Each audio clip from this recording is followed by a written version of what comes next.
Hello, everybody. My name is Krishna, and I'm incredibly excited to be here with you to do this webinar on and provide you an overview of the scaled agile framework, right? Just before we do that, I just want to quickly do a dipstick to check our audience and get a pulse of our audience, of all of you wonderful people who joined us from different parts of India or maybe outside India. So I just want to start with a quick poll, and you guys can type your responses in the chat window just to let me know your responses. And I think it's just an hour on a Thursday evening, so the more interactive we keep, the more life there will be and the more engaging this will be, right? So do I have your consent to make this interactive, or would you like me to just go through a bunch of slides and deliver the talk? How would you like it, guys? Interactive, non-interactive, however you want it.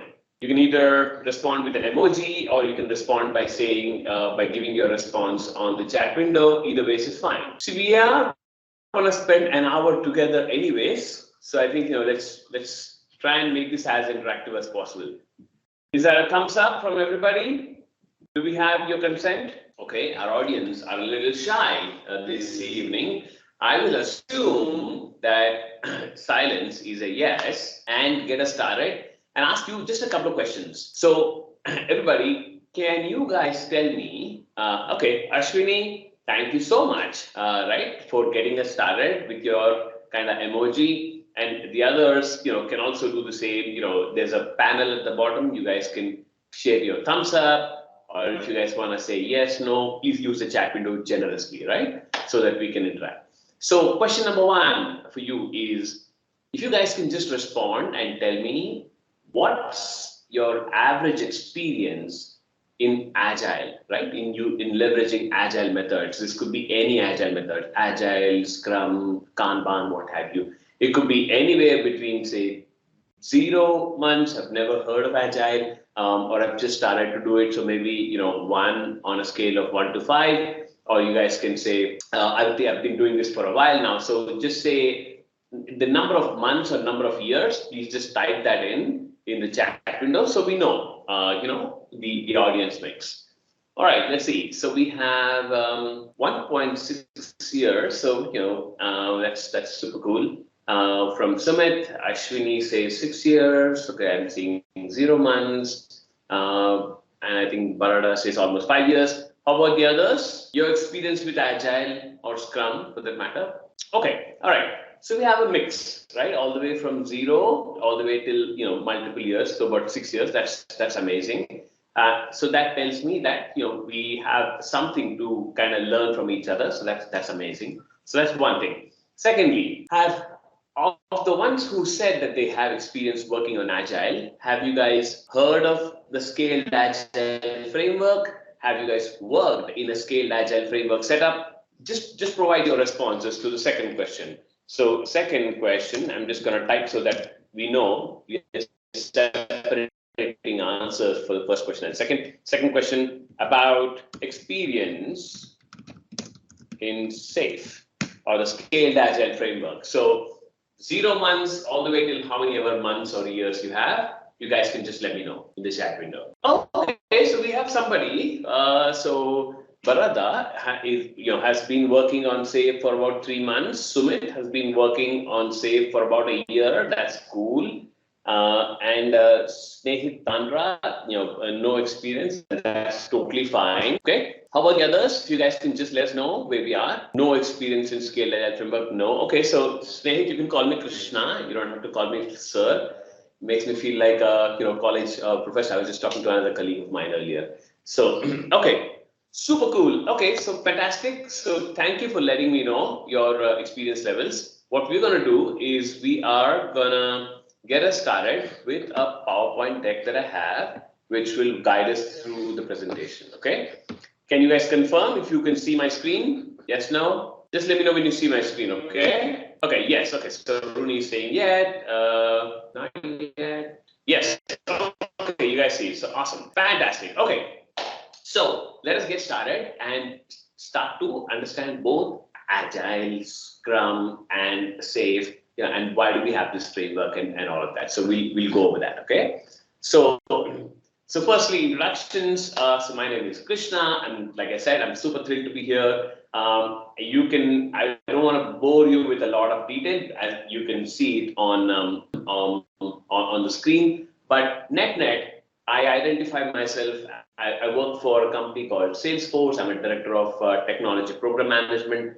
Besides that, I'm also an avid runner. So I tend to run about 3 to 4 half marathons a year. In addition to that, I'm a foodie. I'm also an amateur photographer, and I've recently become a part of a music band, so I perform as well. Agile, Scaled Agile, you name the certification in that area, and I've had the opportunity to do that, and I've had the opportunity to help several organizations in their Agile journey or a Scaled Agile journey. Companies like Philips, Cisco, Intel, companies like ServiceNow, Salesforce, Pega, what have you. So there's several product and services companies that I've worked for. I've had the fortune of visiting some beautiful places like in the United States, India, UK, US. I've also been to Ukraine before the war. And I've had the opportunity to travel to Asia Pacific a little bit, never to Australia, and I hope someday I get to cover that continent as well. So I've got close to about 20 years of experience in training, consulting, mostly into end-to-end program management, right? And that's my, that the QR code is to my LinkedIn profile. If you wish to connect, I'd be very happy to connect and totally, we'll get to see what you thought of the webinar. Now that said, what we want to do as Team Cognixia today is to cover the following. This is pretty much the agenda that we want to cover, right? And I've tried to keep this very, very simple. What we have is we want to talk about what is the Scaled Agile framework, right? Then we talk about why should we do the Scaled Agile framework, and why is this important right now? What's the goal of a framework like Scaled Agile framework, right? When we already have Scrum, Kanban, Waterfall, why do we need a new framework, right? So we'll talk about that. I'll show you a few customer references, basically a bunch of companies that have actually implemented the Scaled Agile framework and have immensely benefited from kind of leveraging the power of Scaled Agile framework and achieving business agility in its true sense. So that's, and towards the end, we'll talk about courses offered and the safe community and engagement. And throughout the class or throughout the webinar, if you guys have any questions at all, please feel free to use the chat window. If the question is relevant and short, I will answer it then and there. If the questions are not relevant and will require slightly more discussion, I will pick them up towards the end, right, when we have a Q&A slot as well. Okay, so with that, I will get us started and talk about what is Scaled Agile framework and why do we need this framework. At the outset, let's just cover this so that in the next few minutes, if you have to step away and have a conversation with your spouse or a friend or a colleague or whoever, you can quickly have that clarity, right? So firstly, Scaled Agile framework. So we do have, and I think you may be right in thinking that we have frameworks like Scrum. If we do have frameworks like Scrum, why do we need another framework like Scaled Agile framework? The short answer to that is that Scrum or Agile is meant for small teams, maybe one Scrum team, maybe two, maybe three Scrum teams at most, right? But when this scales up to become a multi-Agile team setup, you need a framework for the entire enterprise, right? All the way from, what should engineers do? What should be the roles? Like Scrum for a single team will address three things. What are the roles, what are the events, and what are the artifacts, right? Does anybody know of the roles in Scrum? There are 3 roles in Scrum, by the way, and Scrum is also, when we teach Scrum, we also say Scrum is very easily explained using 3-4-3. Has anybody heard of what 3-4-3 are? Well, the first 3, I'll give you a clue, is the 3 roles in Scrum. Can you guys type it in the chat window as to what the three roles in Scrum are? Anybody, any guess is fine. And by the way, this is not your annual performance review, so if you guys want to take a guess, that's totally cool. Perfect. Okay, so we already see an answer coming in. So Bharat Biswal is saying product owner, Scrum Master, and the development team. You are spot on, right? So perfect. Ashwini, same answer. So yeah, we call it the development team. You're calling it the Scrum team is development team plus Scrum Master plus product owner, but that's beautiful. So great. Now that's the three roles, and we have that premise established. Let's basically get down to that. Here we go. In Scrum, we have covered one of them, which is the three roles.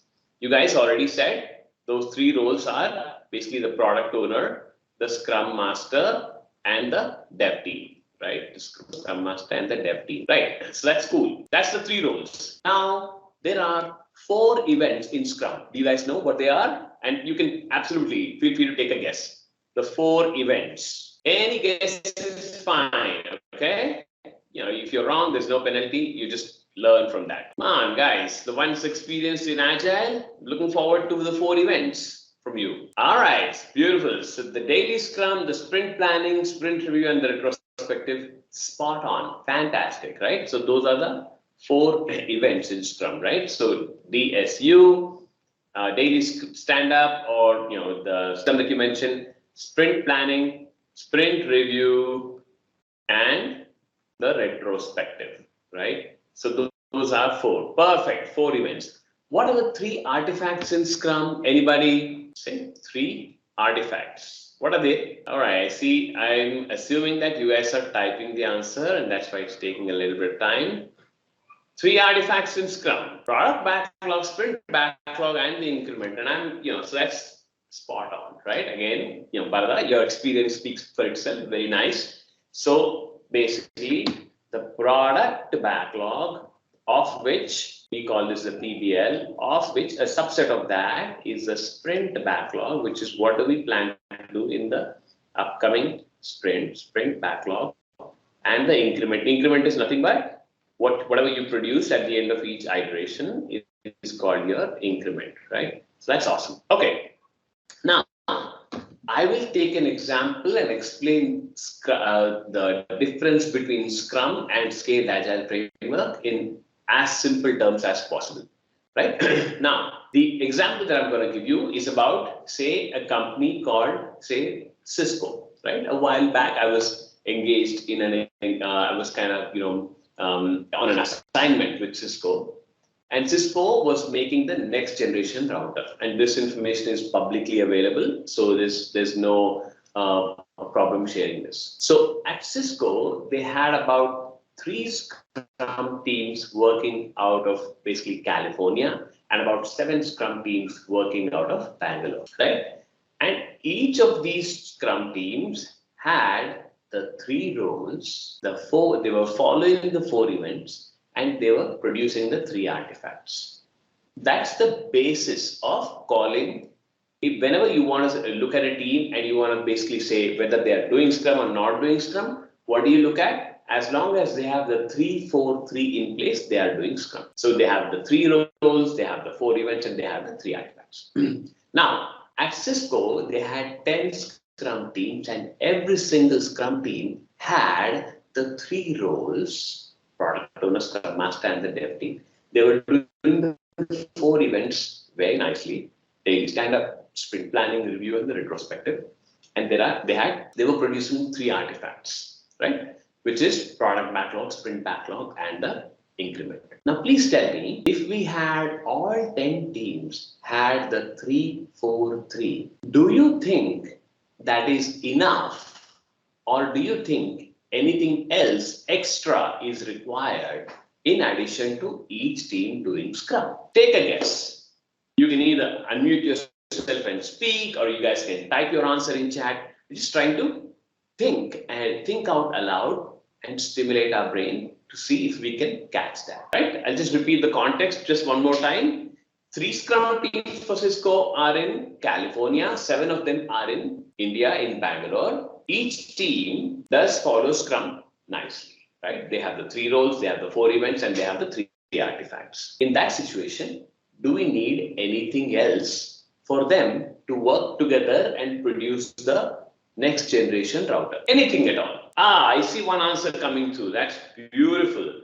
So I see Neha Sinha saying that there's a need for a Scrum of Scrum. Fantastic. Of course, because all of these teams need to coordinate. They need to talk about what's common to them. Dependencies, risks, progress, priorities, etc. There's another answer that came from Ashwini that says release train.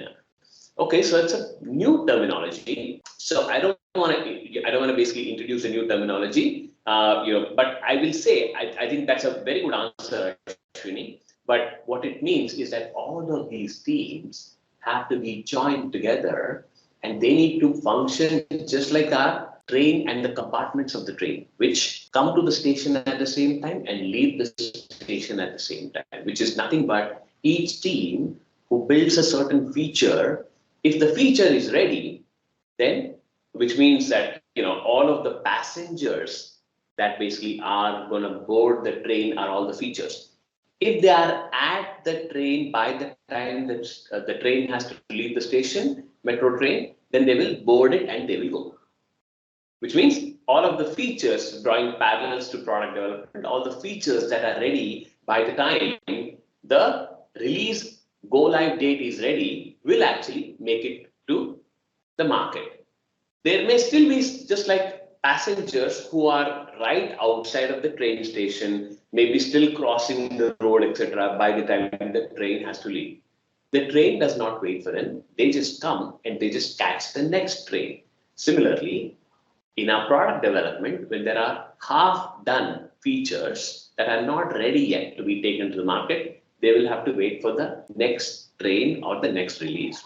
Okay, so you guys are absolutely right. So if each team is basically just focusing on their own world of doing, say, their own feature or their own functionality, they don't see the big picture. Imagine this. Imagine Amazon having each of the Scrum teams. One Scrum team is focused on the user registration functionality.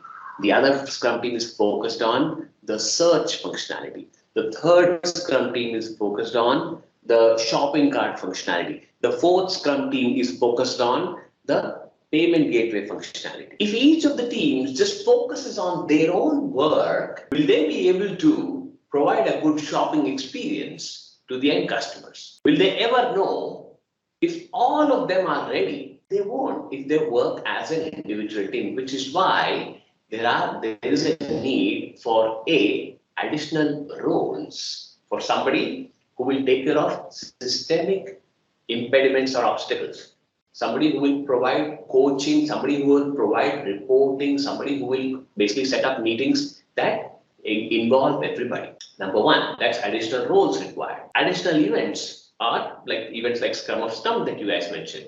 They are required because we have multiple Scrum teams working in parallel, right? So we will need additional meetings for planning, for checking in the execution status, for resolving risks, for kind of doing an integrated demo, etc. So we need additional events. And thirdly, additional artifacts like things like obviously, a sprint a product backlog. You will certainly have that.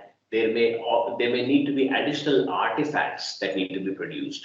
Right? One single increment is not enough. You need an integrated increment, because you don't just showcase your user registration functionality to your end customer or key stakeholders. You will showcase to them the use cases as to how will the customer log in, how will they register, how will they log in, how will they go to the search functionality. Then from there, how do they go to the shopping cart? From there, how do they go to the basically payment gateway functionality? So it's all, they need to basically check the end-to-end use cases, for which you need to produce an integrated increment and showcase this to your stakeholders. So, ladies and gentlemen, the short basically answer as to why we need a framework to scale Scrum teams is that in today's competitive world, there's a lot of work to be done in a short amount of time, which is why we have so many Scrum teams working parallel.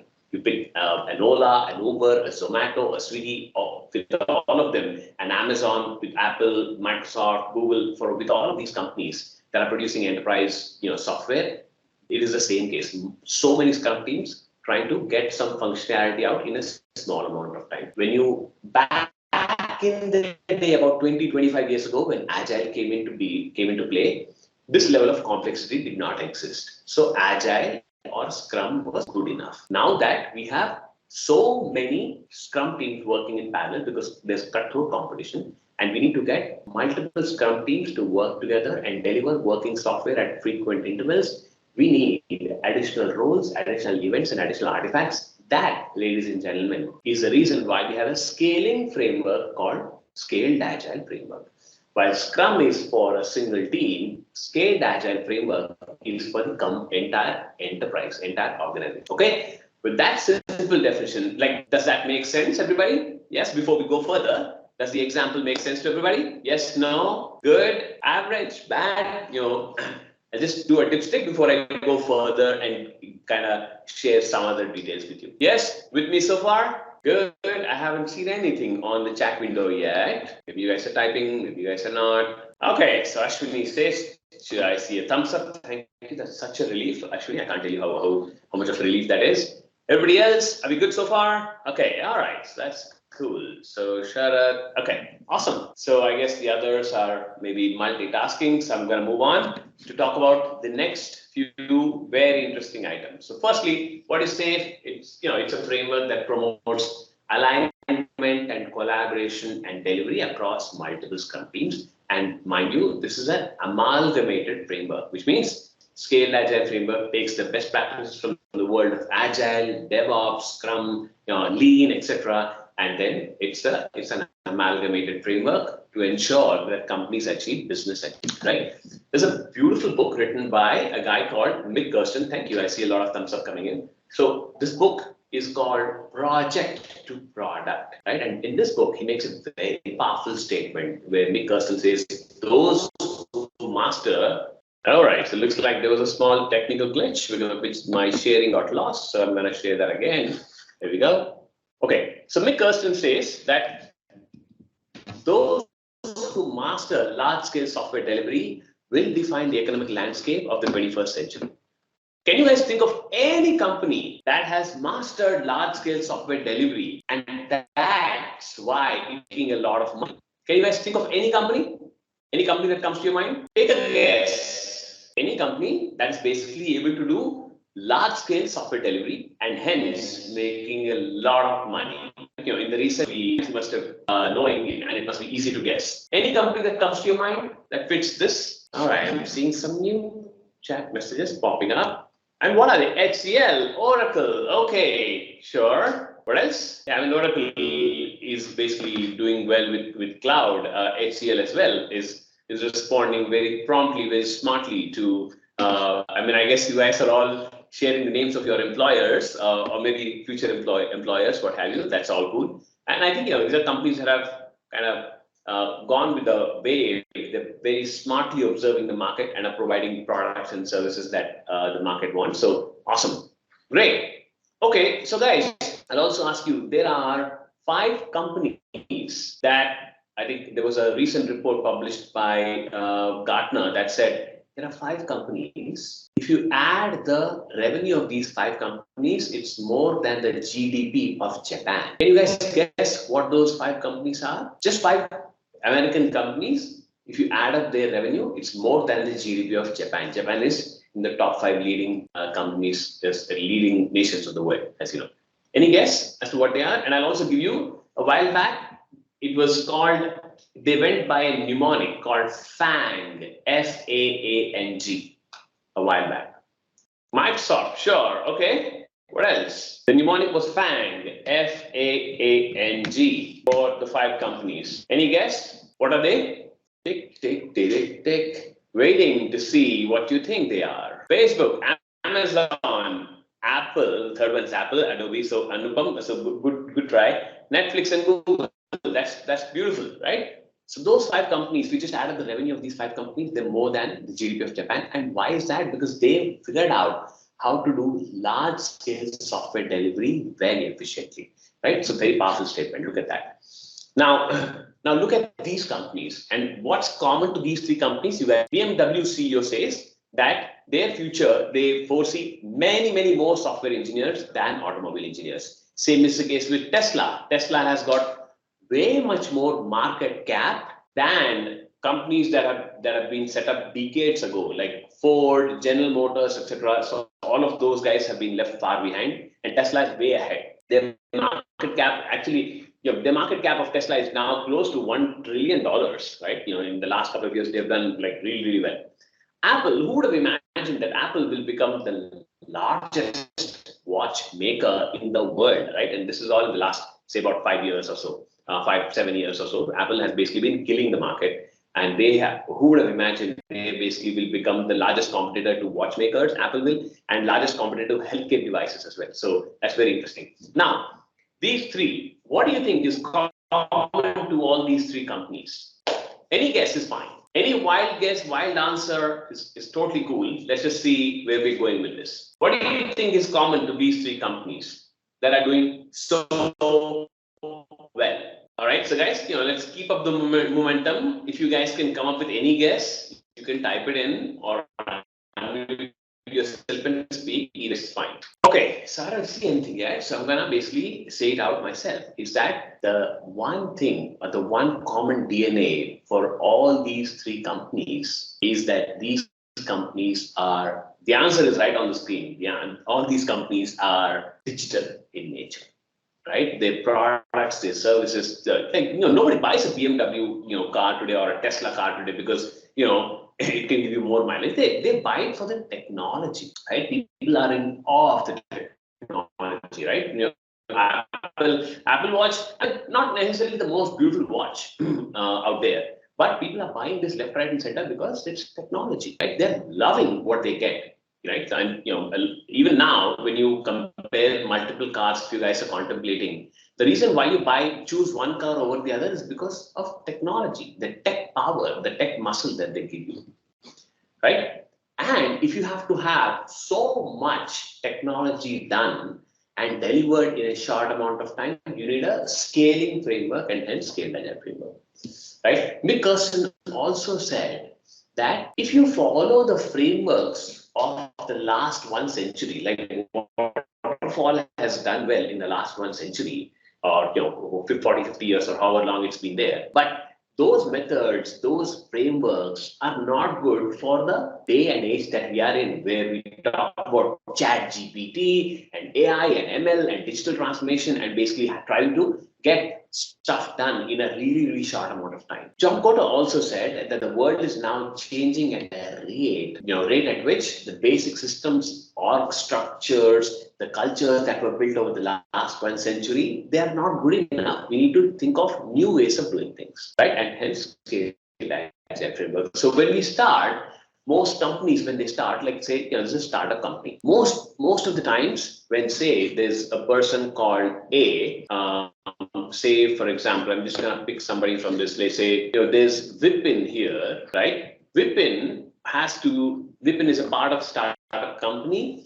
And in the same company, we also have Snehita here, right? And Snehita was supposed to make a pitch for, let's assume that they're a small fintech company. They want to make a pitch to get funding to, say, for example, Ashneer Grover, right? Who's a shark who invests in multiple companies. Now, Snehita has a fantastic idea, an appointment scheduled for the coming Monday. And she wants to make a pitch so that they raise, let's say, about 20 crores of funding or 25 crores of funding, right? But Snehita got basically, she won a lottery and she has got tickets to go and do a complete Europe tour. And it's a now or never kind of an offer, right? And Snehita, thinks that, what, I mean, I'm going to take this offer. I wanted to do this for many years. So Snehita wants to go on this Europe tour, completely fully paid, all expense paid trip. Now, if Snehita goes away and she was supposed to make a pitch to Ashneer Grover to get, say, about 20-25 crores, do you think Vipin can take her place and go and make that pitch to Ashneer Grover? And mind you, this is a startup company. In a startup company, as some of you may already know, everybody knows everybody else. Everybody knows others are doing in and out because they're living kind of, they're having breakfast, lunch, and dinner together, right? But pretty much they're working long hours, etc. So they know. So Vipin can easily take Snehita's space and go make this pitch. That's the power of a network in a startup company. When you're small, right? Everybody knows everybody. At the same time, when you grow into a 200 people company, let's assume they get the funding and they become a 200 people company. Is it still possible that, that say Vipin, who's working here in the marketing department, still knows what Snehita is doing? She is in the engineering department. Do you think they would know what each others are doing and can they back up for each other? Unlike. Why? Because the company, when it scales up, there are departments, there are boundaries, there are roles and responsibilities. So does it mean that every time we scale up and become a bigger company, we have to lose the power of the network? Can we only get network and the fantastic communication that comes with the network? Or can we get hierarchy? Do we have to choose between these two? Or is there a framework that can provide us the power of the network, which is the beauty of the startup, as well as the stability that a hierarchy will provide? The answer is yes, right? The solution is not to thrash one framework over the other, but the solution is to figure out how you can have small teams in a framework, in a company, how you can have small teams who have a very powerful network. At the same time, they have a hierarchy.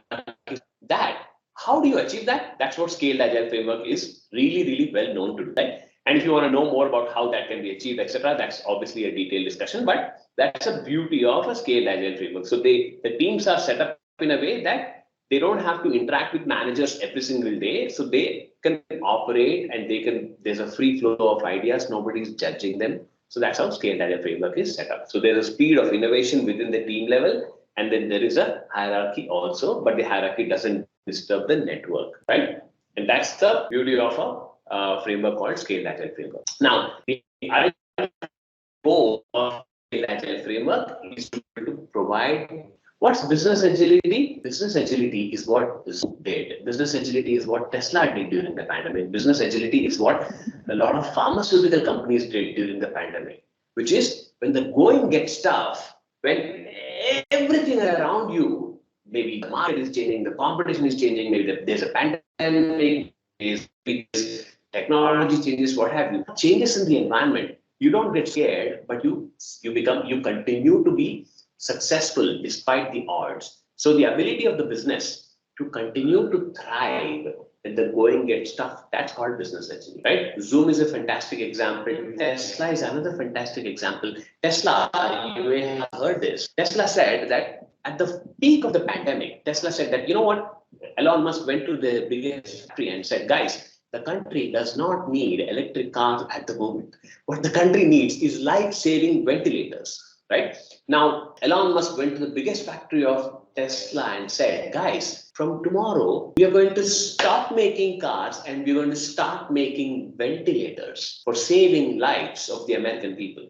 And everybody was like, what? I mean, how are you going to expect the software engineers or the hardware engineers or all of these bright minds that you hired from the Harvards, MITs, Penn School, Carnegie Mellon, how do you expect them to basically start doing welding and make these ventilators? We don't know anything about it, right? If those people had said that, Elon Musk would not have achieved what he achieved. Elon Musk, even before he came and told these employees, he made a promise to the Department of Health that within 6 weeks, they will deliver 15,000 ventilators. He made that promise and then he came back and said, guys, we need to deliver 15,000 ventilators in the next 6 weeks. I don't know and I don't care if you're a software engineer, hardware, you're an accounts guy, you're a procurement guy, you're a HR, finance, what have you. Figure out, form small teams and you need to deliver this. So imagine this, if somebody in legal or finance said that, hey, you know what, we need an IC chip to make these ventilators. And for that we don't have that. For that new IC chip, we need to basically call for bid. We need to send out an RFP. Maybe we will get so many responses. From that, we will have to shortlist 3 of them. We will have to have meetings with them, look at the lowest bid, then go through the legal process. And legal process, as you know, is a long process. So all of this itself is going to take us, say, 6-7 weeks. If that's how rigid you continue to sell people, you will not be able to build these ventilators. At that stage, what people in Tesla said is that fine, totally fine. Elon, we trust you, we trust your vision. So people in legal figured out creative ways, people in procurement figured out creative ways, people in finance figured out creative ways. The engineers, software, hardware, what have you, they all formed small teams and they basically delivered it. They tried to come up with a really lean process for procuring this. As a result of which they were able to procure the semiconductors on time, 1,000 ventilators on time. And as a result of that, as a result of the agility in the processes and people, they were able to change direction from making electric cars all the way to ventilators and still achieve it with beautiful finesse. Now, by doing so, Tesla's sales may have dropped, but their credibility in the market that they are a company that cares for people, that increased so many fold that people then after the pandemic, if they bought a car, they only bought a Tesla car, a lot of people. And that basically put Tesla into the top few companies, not just automobile, across all industries. They became really rich, right? That's the power of basically organizational agility and business agility. So you need to have your people, processes. It's not enough if just one person has a dream or a vision. Everybody in the company has to be agile with processes and their mentality so that they can achieve the new goals. Now, this is obviously what you see on the screen is a single picture. This is called the big picture or called the scaled agile framework. It tells you about the three things that I told you, which is what are the different additional roles? What are the additional roles? What are the additional events that you see? Here, additional events, additional artifacts, etc. Right now, all of that is explained in the Scaled Agile framework. And if you want to learn more about it, certainly, we at Cognixia are running several classes. So, and you can enroll for any of them. Why should we follow SAFe? Is there anybody else at all who's following SAFe? Look at this. There's companies like Bosch, Fitbit, PepsiCo. You can read the logos yourself. Cisco, Intel, Deutsche Börse, right? This Bank of America. There's so many thousands of companies that have implemented SAFe and are getting immense benefit, including the state governments of several states in America, right? Australia, etc. So as you can see on there, so all of these are some logos. If you want to know about the success of, if you say that, hey, I work for an automobile company, I want to know more about, are there other companies who are basically, other automobile companies who have implemented SAFe and have got any benefits? There are a lot of customer stories. If you go here, scaledagile.com/customer stories, you can filter by industry, by company, by geography, and you can read so many case studies. That's for you to read up. Okay, all of these companies have implemented SAFe and have immensely benefited. Now, what is so magical that we teach in a SAFe class or SAFe kind of teaches in a class that's making it so powerful? It focuses on the following areas. There's 7 core competencies. And as you can see here, ultimate goal of Scaled Agile framework is to achieve business agility. You remember the Tesla example, from making electric cars to basically making ventilators. So if the whole company has to become agile business-wise, it's not enough if just a guy at the top thinks about it. You need all of these competencies: 1, 2, 3, 4, 5, 6, 7, right? Team and technical agility, agile product delivery, lean agile leadership, etc. These are dimensions that you need to identify, measure, and improve for you to achieve business agility. What does that mean? How are you basically going to build? I'll just pick 1 or 2 in the interest of time and say, how are you going to make a continuous learning culture from somebody who is making electric cars all the way to making ventilators? What's our learning process, right? How do we basically enable people, right? What are some soft tools? What are some, kind of in-person classrooms? How do we encourage learning and innovation, right? Team and technical agility. Do we have all of the skills that are required to make a cross-functional team, like developer, QE, document writer, UI, UX designer, etc., etc. So we focus on all of these 7 areas. If you focus really well on these 7 areas, automatically you can have the same set of people basically change their direction so fast. See, in today's day and age, it's all about changing direction so fast. If you don't change direction so fast, change will come and hit you so hard that you will disappear. Companies like Nokia did exactly that mistake. Kodak did exactly that mistake, right? Blockbuster did exactly the same mistake. BlackBerry did the same mistake. You have to keep pulsing the market and keep changing direction. And for you to be ready, you have to focus on all these 7 areas. Now, what do we do? Where do we learn about all of these 7 areas? There are several classes or several courses that Scaled Agile Academy or SAFE kind of provides. There's close to 13 of them, as you can see on them. But mostly the most popular ones are Leading SAFE. There are courses like courses for product owner, product manager, SAFE for architects, etc. But these are by far really, really popular. Leading SAFE, product owner, product manager, and then followed by that are SAFE for teams or SAFE practitioner, etc. There are several other courses for Scrum Masters, Advanced Scrum Masters, etc. So depending on what works best for you, you can enroll for that. And there's close to 12, 13. The ultimate certification, if you are really experienced and want to be like the change agent in the company, is called SPC, Scale Program Consultant. That's what I had an opportunity to become several years ago. You can pursue that also, right?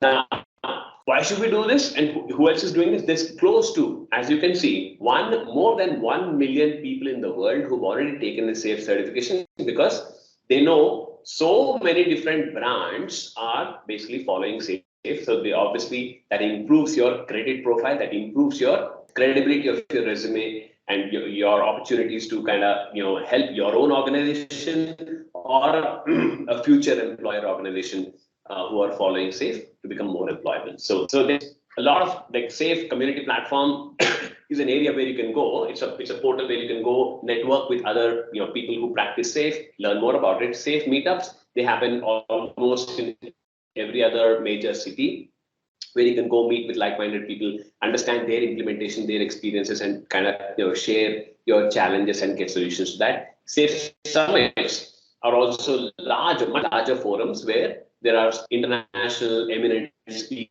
talk about their common interests, their success stories, etc., etc. So if you do SAFE, it's not just going to help you; it will help your organization in kind of getting faster, better productivity, better quality, better speed to market, and better kind of employee morale in several other companies. If you want to continue your learning, these are your channels. That's basically what it is. And now with that, I want to open up for a couple of things. One, there will be a survey link that will be shared by Mrunal on the chat window. So you guys can respond and tell us how you found this webinar, if you found this useful at all. And now is the time while you do that, and Mrunal link to the kind of survey. That's fantastic. So when you take the time, I request you to take like a minute or two. It's a very simple, short survey. And now, while you're filling that up, for the others, if you have any questions at all about Scaled Agile framework, Agile, Scrum, Kanban, etc., I am very happy to answer. So I want to take the remaining 7-8 minutes or so to answer your questions. So questions, comments, suggestions, feedback. I know this must have been, for some of you, this may have seemed like quite some content to take in a short amount of time. But I think in a webinar, that's the best that you can do, right? So hopefully you found the examples relevant. You were able to make sense and take something away from the webinar. Any questions, anybody? Comments, suggestions, feedback, jokes, current affairs? You want to talk about AI, ChatGPT, anything at all? That's like the in thing today, right? Okay, so Rooney, you have your hand up. I don't know if that's in response to a previous question when you were trying to basically say I'm here or thumbs up, or did you have a question now? That is correct. So Barada Biswal said that this session is very short as far as SAFE is concerned. I can't agree more. SAFE, as you agree, and I know you've been experienced in doing SAFE, Barada, is that SAFE is a very comprehensive framework. There's so much to cover in a SAFE class. So, but this is not meant to, we don't mean to tell you everything about SAFE, but this is an overview. As you can understand, there are people from like varied experiences.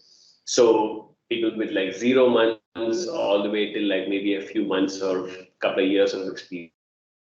So we had to bring everybody on the same page, tell them the connections, and try to keep this as generic as possible.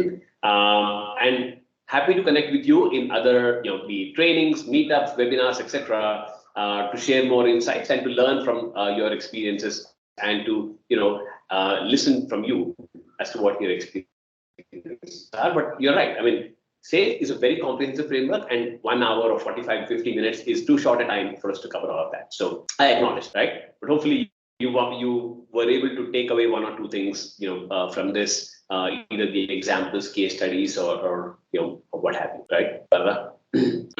Recording of this session. Mrinal, is that the plan to be able to publish and share the recording? Everybody who came in. Hi, the recording will be available on the website itself, so it will be fetchable for everyone. Excellent. Okay. So once we are done with the webinar, you guys can, shortly, you can come back and check. The recording will be available on the Cognixia website. If you guys want to, take a look, please feel free. Okay. Oh, okay. So I see. That Bharada said, thanks for your effort for the session. And I see 3 people giving a thumbs up to it, Ashwini, Snehit, and somebody else. So sure. Very, very welcome, and glad you found this valuable. I see. Okay. So 5 people said that they found this valuable. That's cool. Anybody else? Anything else? Questions, comments, suggestions, feedback? Okay. All right. If there's nothing else, then thank you so very much. If you guys haven't already responded to the survey, please do. It'll tell us how to make these webinars far more interesting and valuable the next time around.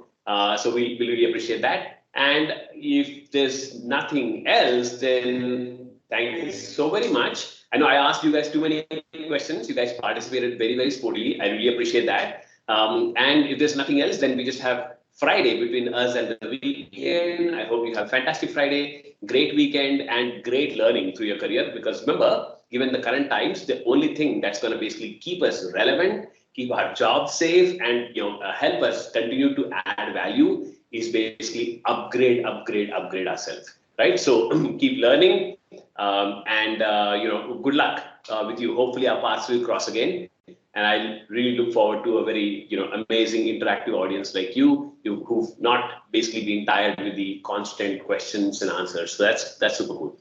All right, Chenyappa, thank you. She's saying thank you, Bhaskar. Chenyappa, Ashwini, thank you very much. Everybody else, thank you so very much. Take 2 minutes back and get yourself a snack, chai, coffee, or a meal, whatever you fancy.